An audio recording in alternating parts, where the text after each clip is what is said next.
¿Qué sucede en el país? Tendencias del acontecer nacional en Análisis Situacional.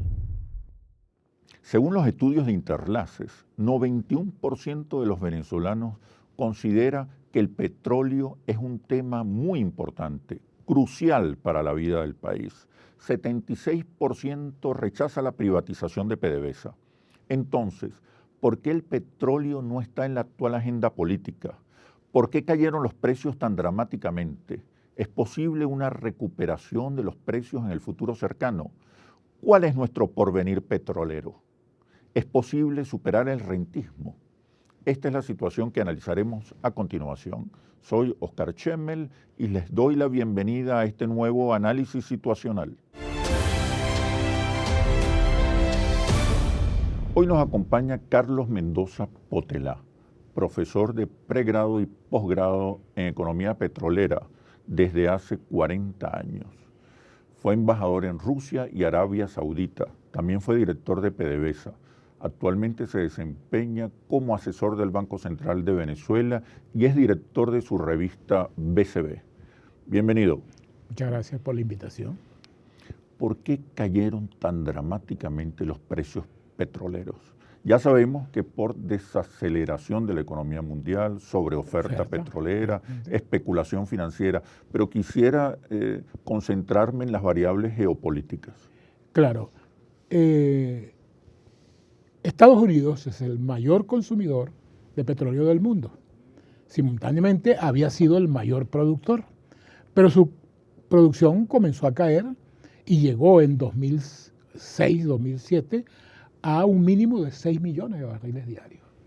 En el mundo, el petróleo, que es el sustento de su economía, estaba en unas circunstancias poco seguras para ellos.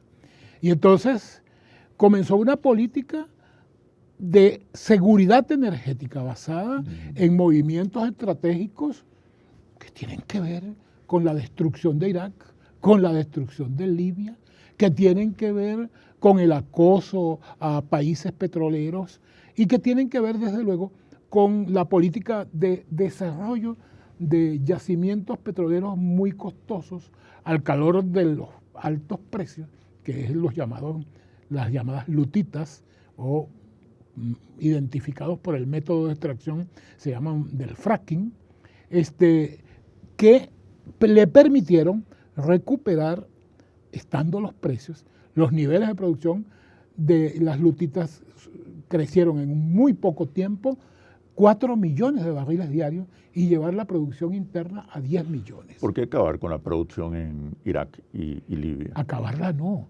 ponerla a su disposición como es ahora, ¿no? Y Libia también ya está. Irán, con el conflicto nuclear, fue puesto de rodillas también. Entonces, ¿qué es lo que pasa ahora? ¿Rusia cómo entra en ese mapa? Rusia entra con agresividad contra Rusia, pero entonces, claro, en las circunstancias actuales, todos los países que tienen posibilidades de producir están compitiendo por una tajada menor. Y entonces Arabia Saudita se lanza por ese camino, abandonando la política de defensa de los precios.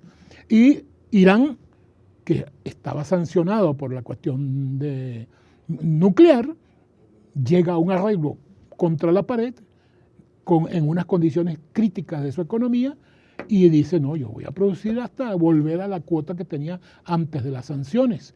Y todo eso va a llevar los precios al piso. Debilitar Venezuela, debilitar a Rusia también entra dentro del juego, claro que sí. Irak es el que ha aumentado más su producción y es el que tiene más posibilidades. ¿Por qué fue invadido Irak? Porque es la provincia petrolera de crudos livianos que tiene más posibilidades de desarrollo. Irak puede producir de aquí a unos 6, 7 años 7 u 8 millones de barriles diarios, es decir, casi a nivel de Arabia Saudita.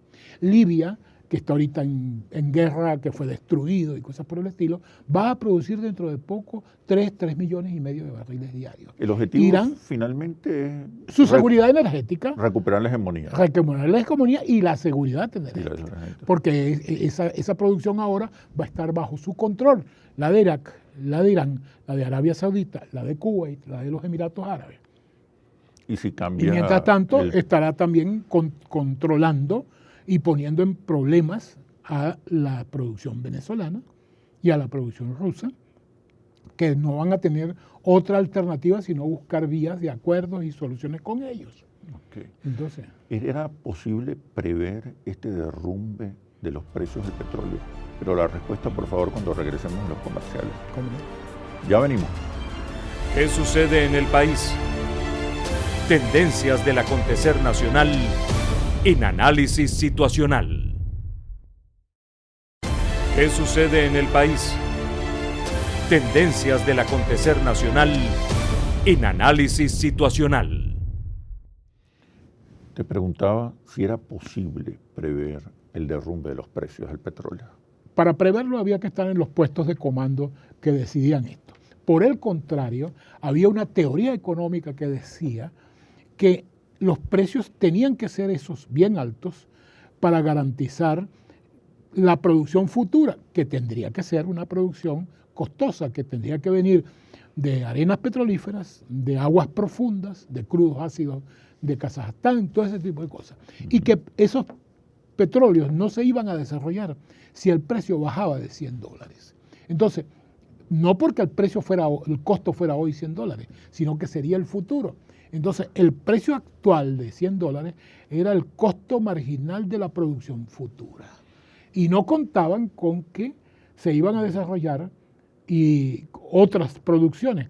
Los Estados Unidos entraron de lleno con las lutitas, Exacto. el fracking, y en poco tiempo aumentaron la producción en 4 millones de barriles diarios. Eso desbalanceó ese equilibrio. Claro, eso forma parte de toda una estrategia energética, ¿no? Eso de seguridad energética. De seguridad energética. Eso era. Y dominio esa seguridad geopolítico. y dominio geopolítico. Es que esa seguridad energética, por seguridad energética se invade Irán, a Irak. Por seguridad energética se pone de rodillas a Irán. Y así por el estilo. Entonces, y a Libia se destruye. Entonces, todas esas cosas tienen que ver con la seguridad energética de los Estados Unidos, ¿no? ¿Podría ser ese el caso de Venezuela? Desde luego que Venezuela está allí. Es vulnerable, es posible que es vulnerable porque Venezuela tiene las reservas petroleras más grandes del mundo, certificadas por la Agencia Geológica de los Estados Unidos, al doble de lo que decimos nosotros. Según lo que dice Venezuela, Venezuela es el 20% de las reservas petroleras del mundo. Según lo que dice el Servicio Geológico de los Estados Unidos, Venezuela es el 28%. Una cosa increíble, pero es un petróleo extrapesado que cuando el precio cae a 60, 50 dólares, se hace difícil de producir, en algunos casos hasta inviable. Bueno, desde luego, ya nosotros desarrollamos una producción que podemos sostener, pero incorporar nuevas producciones a la faja del Orinoco se nos está haciendo cada día más cuesta arriba. Por eso yo propongo que nosotros tenemos que volver a nuestros yacimientos convencionales, donde tenemos multitud de campos a medio explotar, donde tenemos 17.000 pozos cerrados en capacidad de producir. De crudos livianos. De crudos livianos, muy costosos, que requieren petróleo, procesos de recuperación secundaria muy costosos, pero que van a producir directamente crudos livianos, sin necesidad de los mejoradores que son indispensables en la faja, que son exageradamente costosos. En este momento están aumentando los precios del petróleo. Pareciera esa una tendencia. No. ¿Es posible una recuperación? No es una tendencia. Okay. Esa recuperación circunstancial depende del incendio en Canadá, que sacó de la producción casi 1 millón de barriles diarios, los atentados terroristas en Nigeria, ¿no? Y la disminución de la producción en Venezuela, que de 2015 hasta acá ha caído 300.000 barriles diarios. Entonces, nosotros estamos colaborando con que aumente el precio del petróleo, pero no voluntariamente. Eso es por circunstancias. ¿Por qué cae críticas. La producción petrolera venezolana? Porque nuestros yacimientos son muy viejos y porque ha habido mala praxis en el mantenimiento y en la recuperación secundaria. Y porque el énfasis en la faja nos llevó a descuidar los yacimientos convencionales que están produciendo actualmente.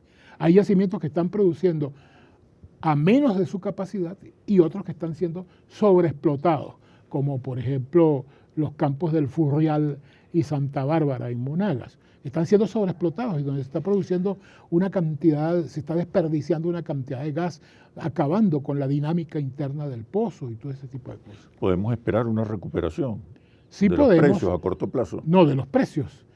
Los precios, la previsión de los precios es a mediano y largo plazo moderada, nada de $100, $60 tal vez dentro de 60 meses, algo así por el estilo. ¿Qué hacemos los venezolanos con el petróleo? ¿Qué podemos hacer? Bueno, con lo que tenemos, creo que podemos hacer muchas cosas si reorientamos nuestras prioridades hacia la economía. Lo que decía, hace 90 años que hemos debido hacerlo. Lo dijo nuestro primer economista, Alberto Adriani, ¿no? Una economía minera dura lo que dura una mina. Eso lo previeron los noruegos, por Eso ejemplo. lo previeron los noruegos. ¿Sabe cómo lo previeron? Llamando que ellos no querían que a ellos les sucediera el efecto Venezuela.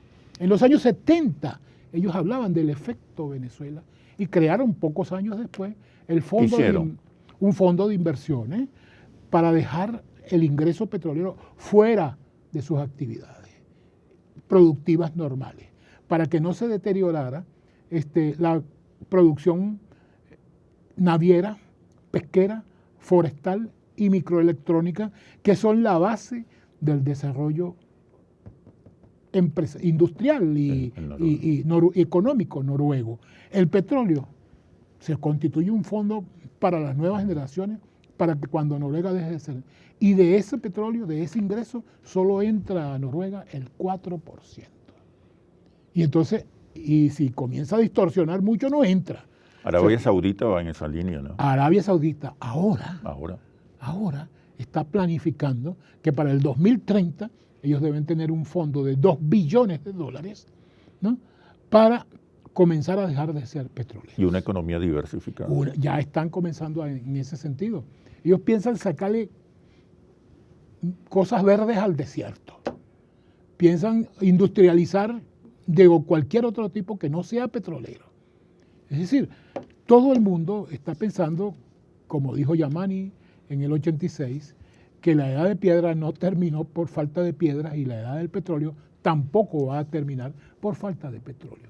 El petróleo de la faja, que nosotros estimamos que si producimos 6 millones de barriles diarios nos va a quedar para 300 años. No nos va a quedar para 300 años, nos va a quedar para 5.500 años. Allí no va a salir, no va a salir. No es posible prever todavía una participación importante del petróleo durante mucho tiempo, ¿Sí? Dado lo costoso que pueden ser las fuentes alternas de energía. Claro que sí, pero no al nivel de duplicar la producción, por ejemplo, como son los planes que se han formulado desde hace años, desde el 94. El primer plan de producir 5 millones de barriles diarios lo formuló la antigua PDVSA en el 94. ¿Dónde debe estar el énfasis si no es en la producción? En el desarrollo de nuestras actividades productivas no petroleras. La petroquímica no es una alternativa. La petroquímica es una alternativa muy limitada por el carácter empaquetado de la tecnología petroquímica. Nuestra petroquímica actual no le ha producido al país nunca nada. Todo se va en pago de regalías tecnológicas. Los que construyeron el tablazo, lo construyeron para ellos. Es decir, la Kellogg, la Union Carbide, la DuPont de Nemours, las grandes corporaciones tecnológicas que son las dueñas de la tecnología petroquímica, van a seguir siendo las beneficiarias de cualquier desarrollo petroquímico masivo, pues. ¿Qué hacer entonces? Dedicarnos a otras cosas que no sean el petróleo. Mantener la producción petrolera dentro de límites razonables, sin exagerar las inversiones, sin convertirla en una renta que distorsione al resto de la economía. Pero sí seguir desarrollando nuestra industria petrolera. Seguirla manteniendo, claro. Nosotros tenemos que seguirla manteniendo, pero el problema difícil es el problema de la moderación, el problema de abandonar los sueños. Hay que abandonar los sueños. Algo así como lo que dice a las puertas del infierno según Dante, ¿no? Ustedes que entran, abandonen toda esperanza. Bueno, no vamos a abandonar toda esperanza, porque no vamos a estar en el infierno, pero sí vamos a estar en un purgatorio. Y tenemos que apretarnos el cinturón, tenemos que diseñar un programa de utilización de nuestro ingreso petrolero de manera diversificada, como podemos diversificar con el ingreso petrolero. Es muy difícil, pero Alfonso dijo que la siembra era imposible.